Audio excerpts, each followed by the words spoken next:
Hello मेरे दोस्तों, सही लोन, सही अमाउंट, सही टेन्योर और सही इंटरेस्ट रेट पर लिया जाए तो ये लोन आपके लिए वंडर्स क्रिएट कर सकता है और इसे हम स्मार्ट लेवरेज भी कह सकते हैं। लेकिन गलत लोन, गलत अमाउंट का लोन, अनअफोर्डेबल ईएमआई और गलत टेन्योर का लोन आपको कर्जे की जाल में फंसा देगा। कई सारे लोगों का कर्जा इतना बढ़ जाता है कि लोन पे कर पाना उनके लिए ऑलमोस्ट इम्पॉसिबल हो जाता है और ऐसा होने के कुछ कारण होते हैं, जैसे या तो लोन का इंटरेस्ट रेट ज्यादा होता है या फिर इनकम कम होती है या इतनी सारी लोन ईएमआईज होती है कि कैसे इन्हें पे ऑफ करना है समझ नहीं आता। लेकिन अगर आप सही फाइनेंशियल नॉलेज हासिल कर ले तो आप इन लोन्स को सही से समझ पाओगे और इन्हें स्मार्टली हैंडल भी कर पाओगे। तो आइए समझते हैं कि कैसे आप स्मार्टली इन लोन्स को मैनेज कर सकते हैं और अपने आप को डेट ट्रैप से दूर रख सकते हैं। और आगे कुछ समझे उससे पहले, मैं हूं भाविन, सर्टिफाइड फाइनेंशियल प्लानर, और आप देख रहे हैं YouTube channel the art of wealth building, आपका one point destination to seek an unbiased consultation on personal finance. पहले तो समझते हैं डेट ट्रैप होता क्या है इस रियल लाइफ स्टोरी से। रिचर्ड और हेतल ये दोनों एक ही ऑफिस में काम करते थे, दोनों एक दूसरे को पसंद करते थे और उन्होंने शादी कर ली। कुछ महीनों तक रेंट पर रहने के बाद दोनों ने बिना किसी फाइनेंशियल प्लानर की एडवाइस लिए और बिना ये समझे कि वो कितनी बड़ी फाइनेंशियल मिस्टेक करने जा रहे हैं, होम लोन ले लिया। रिचर्ड की मंथली इनकम है कुछ 45,000 रुपीज और हेतल की सैलरी भी अराउंड 40,000 रुपीज है। उनके पास घर खरीदते समय डाउन पेमेंट तक के पैसे नहीं थे और लोन लेने से पहले इमरजेंसी फंड्स इकट्ठा करने का ख्याल तो उनके दिमाग में आया भी नहीं। रिचर्ड ने डाउन पेमेंट के लिए 10 लाख रुपीस का पर्सनल लोन ले लिया 6 इयर्स के लिए 14% इंटरेस्ट पे, जिसकी ईएमआई उसे कुछ 19,000 रुपीस आती थी। और इन दोनों ने 40 लाख रुपीस का जॉइंट होम लोन ले लिया 20 इयर्स के लिए 7.5% इंटरेस्ट रेट पर, जिसकी ईएमआई करीब 32,000 रुपीस आती थी। इट मींस कि इनकी टोटल मंथली इनकम में से 51,000 रुपीस या ऑलमोस्ट 60% एज एन ईएमआई जाने लगा। अब इन दोनों के travelling expenses, hectic work timing के कारण हफ्ते में 4 दिन बाहर खाना, इंडिविजुअली अपने फ्रेंड्स के साथ बाहर घूमना और ऑफ कोर्स घर का खर्चा भी संभालना और अपने पेरेंट्स को सपोर्ट करना और सही से अपने खर्चे बजट ना करने के कारण इन्हें पैसे कम पड़ने लगे। अब कुछ महीनों बाद रिचर्ड और हेतल अपना क्रेडिट कार्ड यूज करने लगे इनकम, एक्सपेंसेस और ईएमआई के गैप को कम करने के लिए। इनिशियली कुछ महीनों तक उन्हें रियलाइज नहीं हुआ कि वो डेट ट्रैप यानी कर्जे की जाल में फंस रहे हैं और वो ईएमआई के साथ साथ क्रेडिट कार्ड पर मिनिमम अमाउंट ड्यू भरते रहे। लेकिन कुछ समय बाद उनके क्रेडिट कार्ड्स की लिमिट भी फुल होने लगी और जो मिनिमम अमाउंट वो भरते उससे तो क्रेडिट कार्ड पर लगने वाला इंटरेस्ट भी कवर नहीं होता। और फिर कुछ सालों बाद उनकी ईएमआईज और बेसिक लाइफ एक्सपेंसेस उनकी इनकम से ज्यादा होने लगे। ये दोनों मिडिल क्लास फैमिली से बिलोंग करते थे और इनके माता पिता खुद इन पर डिपेंड करते थे, तो ऐसे में फैमिली से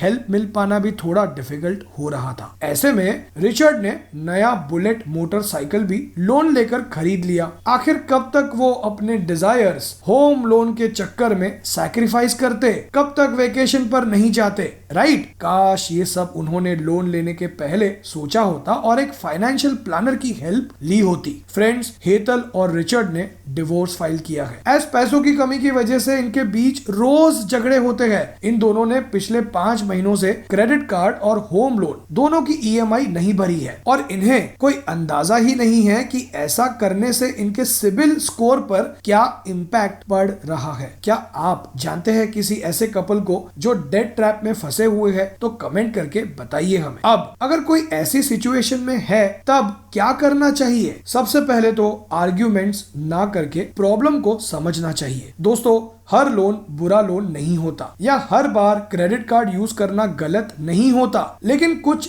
चीजें हमें पहले से ही ये इंडिकेशन देती है कि हम डेट ट्रैप में फंसते जा रहे हैं या फंसने वाले हैं। जैसे आपके सारे क्रेडिट कार्ड्स की लिमिट आप यूज कर चुके हैं या लिमिट कुछ दिनों में फुल होने ही वाली है, आप अपने लोन्स की ईएमआई मिस कर रहे हैं और हर महीने हेवी चार्जेस जैसे इंटरेस्ट या लेट पेमेंट फी दे रहे हैं। इट मीन्स कि आपके लिए कुछ समय बाद इन्हें भरना मुश्किल होगा और आप डेट ट्रैप में फंसते जा रहे हैं। आपके सारे लोन्स का अमाउंट आपके इन्वेस्टमेंट कॉर्पस, लिक्विड कैश और सारे सेविंग्स से ज्यादा है, या आपकी सैलरी का काफी ज्यादा अमाउंट हर महीने ईएमआई की तरफ जाता है, तो ये एक रेड फ्लैग है कि आप डेट ट्रैप में फंस रहे हैं। और अगर इनमें से किसी भी सिचुएशन के साथ आप रिलेट कर पा रहे हैं तो इसका मतलब है कि आपको इस चीज को सीरियसली लेना चाहिए। अब स्टेप नंबर 2, अपने डेट्स को डिटेल में समझिए। आपके डेट शॉर्ट टर्म या लॉन्ग टर्म हो सकते हैं। शॉर्ट टर्म डेट में पर्सनल लोन या क्रेडिट कार्ड और लॉन्ग टर्म डेट में होम लोन इंक्लूड होता है। अब सबसे पहले तो उन लोन्स पर अटैक कीजिए जिन पर इंटरेस्ट रेट, चार्जेस और पेनल्टीज सबसे ज्यादा है और जो लोन्स सबसे ज्यादा एक्सपेंसिव है। लॉन्ग टर्म लोन्स जैसे होम लोन काफी रीजनेबल होते हैं, लेकिन क्रेडिट कार्ड्स पर 40% तक का एनुअल इंटरेस्ट रेट चार्ज होता है और टोटल अमाउंट ना भरने पर मंथली इंटरेस्ट चार्ज किया जाता है, प्लस लेट चार्जेस और बाकी चार्जेस मिलाकर ये अमाउंट काफी बड़ा बन सकता है। तो सबसे पहले इन एक्सपेंसिव लोन्स को खत्म कीजिए। अगर आप क्रेडिट कार्ड डेट को कैसे जल्दी पे ऑफ करना है ये समझना चाहते हैं तो इस पर मैंने डिटेल्ड वीडियो बनाया है जिसकी लिंक ऊपर आई बटन में शेयर की है मैंने। स्टेप नंबर 3, अपने एक्सपेंसेस को बजट कीजिए और लोन प्रीपेमेंट प्लान तैयार कीजिए। अपने एक्सपेंसेस नोट डाउन कीजिए। नॉन एसेंशियल एक्सपेंसेस जैसे मूवी देखने जाना, वीकेंड ट्रिप्स पर जाना, कोई लग्जरी परचेज जैसे महंगा फोन खरीदना, इन्हें कुछ समय के लिए अवॉइड कीजिए। बाहर खाना खाने की फ्रीक्वेंसी कम कर दीजिए। हो सके तो कुछ समय के लिए वीकेंड्स में एक्स्ट्रा इनकम जनरेट करने की कोशिश कीजिए। अब फुल टाइम जॉब के साथ ये थोड़ा डिफिकल्ट है, लेकिन ये सिचुएशन टेम्परेरी है और आपके फाइनेंसेस ट्रैक पर आने के बाद आपको ये करने की जरूरत नहीं पड़नी चाहिए। हर महीने कुछ रकम लिक्विड फंड्स या ultra short term debt funds में सेव कीजिए और अपना लोन प्रीपेमेंट प्लान तैयार कीजिए। और हो सके तो फाइनेंशियल प्लानर की हेल्प लीजिए जो आपको आपके फाइनेंशियल गोल्स जैसे रिटायरमेंट, वेकेशंस, घर खरीदना, इन्हें प्लान करने में आपकी हेल्प करेगा। और अगर आप अपना पर्सनल फाइनेंशियल प्लान बनवाकर ये समझना चाहते हैं कि कैसे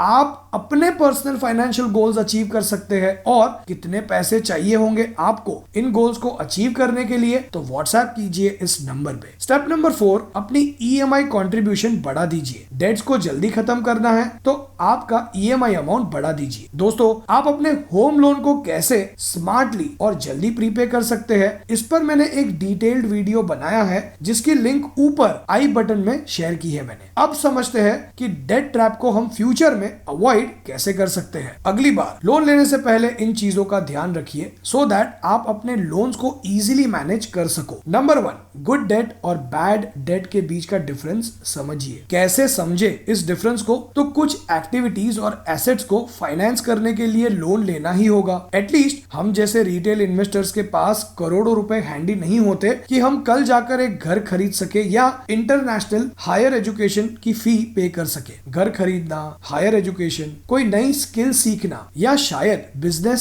सेटअप करना, इनके लिए लोन लेना उतना हार्मफुल नहीं है जितना बैड डेट्स जो आपकी नीड्स नहीं लेकिन वांट्स है, जैसे महंगी कार, महंगा फोन, इंटरनेशनल वेकेशन या कोई ऐसी चीज करने के लिए जो आपके सर्वाइवल के लिए जरूरी नहीं है। लेकिन इसका मतलब ये नहीं है कि आप बिजनेस लोन, होम लोन या एजुकेशन लोन बिना प्लानिंग के ही ले लो। इन लोन्स को लेने से पहले भी सही फाइनेंशियल प्लानिंग करना जरूरी है, वरना ये लोन्स भी आपको परेशान कर सकती है। किसी भी लोन को अप्लाई करने से पहले अपने आप से इन सवालों को पूछिए। क्या इस लोन की जरूरत है? क्या ये लोन मुझे कोई एसेट बनाने में मेरी हेल्प करेगा या मेरी स्किल सेट इंप्रूव करने में मेरी हेल्प करेगा? क्या इस लोन को लिए बिना काम चल सकता है? नंबर 2, अपने बजट में रहकर लोन लीजिए। किसी भी बड़े अमाउंट का लोन जैसे होम लोन लेने से पहले अपने आप से इन सवालों को जरूर पूछिए, जैसे क्या ये लोन मैं अफोर्ड कर पाऊंगा? क्या मेरी इनकम के हिसाब से मैं इस लोन की ईएमआई अफोर्ड कर पाऊंगा? क्या इस लोन को भरने के साथ साथ मैं अपने बाकी फाइनेंशियल गोल्स जैसे रिटायरमेंट के लिए भी इन्वेस्ट कर पाऊंगा? नंबर 3, क्रेडिट कार्ड कार्ड्स को बहुत ही सोच समझकर यूज कीजिए। रिसेंटली हमारी एक क्लाइंट रीमा, जो एक सॉफ्टवेयर इंजीनियर है, उनका फाइनेंशियल प्लान डिस्कस करते वक्त उन्होंने शेयर किया कि कैसे उन्होंने बिना प्लानिंग किए और इमोशनल होकर अपने छोटे भाई के लिए 1 लाख का फोन अपने क्रेडिट कार्ड पर खरीद लिया और मोरेटोरियम भी ले लिया उस अमाउंट पर। और जब उन्हें उनका स्टेटमेंट मिला तब उस पर क्रेडिट कार्ड कंपनी ने 7,000 रुपयों का इंटरेस्ट चार्ज किया था। क्रेडिट कार्ड एक बहुत ही ट्रिकी फाइनेंशियल इंस्ट्रूमेंट है जिसकी बेनिफिट्स बहुत ज्यादा है, लेकिन ड्रॉबैक्स भी बहुत ज्यादा और एक्सट्रीम है। क्रेडिट कार्ड पर 45 to 50 डेज का इंटरेस्ट फ्री पीरियड तो मिलता ही है, प्लस कई सारे रिवॉर्ड पॉइंट्स और डिस्काउंट्स भी मिलते हैं जिन्हें आप मूवी टिकट्स, फ्लाइट टिकट्स या यूटिलिटी बिल्स पे करते वक्त यूज कर सकते हैं। लेकिन क्रेडिट कार्ड पर बाय नाउ पे लेटर काफी टेम्पटिंग हो सकता है और आप ओवर स्पेंड करते हैं। कोशिश करके अपने क्रेडिट कार्ड की लिमिट को 20% से ज्यादा यूज मत कीजिए। ऐसा करने से ना सिर्फ आप credit card outstanding easily clear कर पाओगे, बल्कि आपका क्रेडिट स्कोर भी अच्छा रहेगा। अगर आप फाइनेंशियली फ्री बनना चाहते हैं तो अपनी वांट्स और नीड्स को डिफरेंशिएट करना सीखिए। और अगर आप अपना पर्सनल फाइनेंशियल प्लान बनवाकर ये समझना चाहते हैं कि कैसे